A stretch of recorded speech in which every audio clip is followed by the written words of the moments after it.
கர்நாடக இசையில் சிறந்து விளங்கியதற்காக the music academy Madras சார்பில் பிரபல கர்நாடக இசை பாடகர் டி.எம். கிருஷ்ணாவிற்கு சங்கீத கலாநிதி விருது வழங்கப்பட்டுள்ளது. சென்னை டிடிகே சாலையில் உள்ள தி மியூசிக் அகாடமி மெட்ராஸ் சார்பில் கர்நாடக இசையில் சிறந்து விளங்கும் கலைஞர்களுக்கு ஆண்டுதோறும் சங்கீத கலாநிதி என்ற விருது வழங்கப்படுகிறது. அந்த வகையில் 98வது மியூசிக் அகாடமி மெட்ராஸ் ஆண்டு விழாவில் சங்கீத கலாநிதி விருது 2024 பிரபல கர்நாடக பாடகர் டி.எம். கிருஷ்ணாவுக்கு வழங்கப்பட்டது. ஜெருசலேமில் உள்ள ஹிப்ரு பல்கலைக்கழகத்தின் ஆசிரியர் டேவிட் ஷுல்மான் சிறப்பு விருந்தினராக கலந்து கொண்டு விருதை வழங்கினார். பின்னர் சிறப்புரை நிகழ்த்திய அவர், கர்நாடக இசை நமக்குள் மாயாஜாலங்களை நிகழ்த்த வல்லது, தென்னிந்திய இசை அனைத்துமே தனித்துவம் வாய்ந்தவை என்று தெரிவித்தார். You know, it changes you somehow. There's a kind of magical movement inside.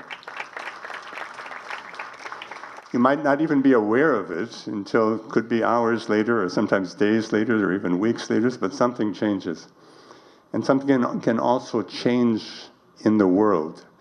One of the features of Carnatic music is that it is capable of changing your life and also of changing something in reality. விருது பெற்ற பாடகர் TM. Krishna பேசுகையில், நான் எதை பற்றி பேசுகிறேன் என தெரிந்த பிறகும் என்னோடு துணை நிற்பது அவ்வளவு எளிதல்ல என்று கூறிய அவர், தன்னை தொடர்ந்து வழிநடத்தி தன் பக்கம் நிற்கும் அனைவருக்கும் நன்றியும் அன்பும் கூறிக்கொண்டார். பின்னர் செய்தியாளர்களை சந்தித்த பாடகர் டி.எம். கிருஷ்ணா, கர்நாடக இசை சபாவில் அம்பேத்கர் பற்றியும் பாட வேண்டும், பெரியார் பற்றியும் பாட வேண்டும் என்று தெரிவித்தார். நான் 10 வருடம் கழித்து மீண்டும் சபாவில் பாட வந்திருப்பதற்கு காரணம் ஒரு உரையாடலை நிகழ்த்த விரும்புகிறேன் என்று கூறியுள்ளார்.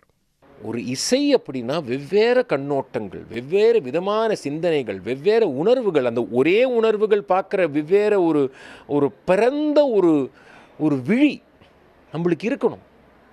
ஸோ கர்நாடக இசையிலையும் அம்பேத்கர் கேட்கணும், கர்நாடக இசையிலையும் சமுதாய கேள்விகள் கேட்கணும்.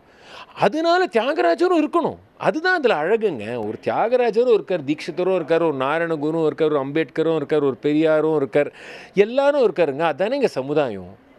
சமுதாயம் எல்லாம் கூட இருக்கிறதான சமுதாயம். எல்லாரும் எல்லாத்துக்கும் ஒத்துக்கணும்னு அவசியம் கிடையாதுங்க. சங்கீத கலாநிதி விருது பெற்ற டி.எம். கிருஷ்ணாவை பலரும் கட்டி அணைத்து மாலை அணிவித்து பாராட்டுக்களை தெரிவித்தனர். மேடையில் பேசும்போது உணர்ச்சி வசப்பட்ட அவர் தன்னை வாழ்த்தியவர்களிடமும் நெகிழ்ச்சியோடு நன்றியை தெரிவித்தார். உடனுக்குடன் செய்திகளை தெரிந்து கொள்ள சன் நியூஸ் பெல் ஐகானை கிளிக் பண்ணுங்க.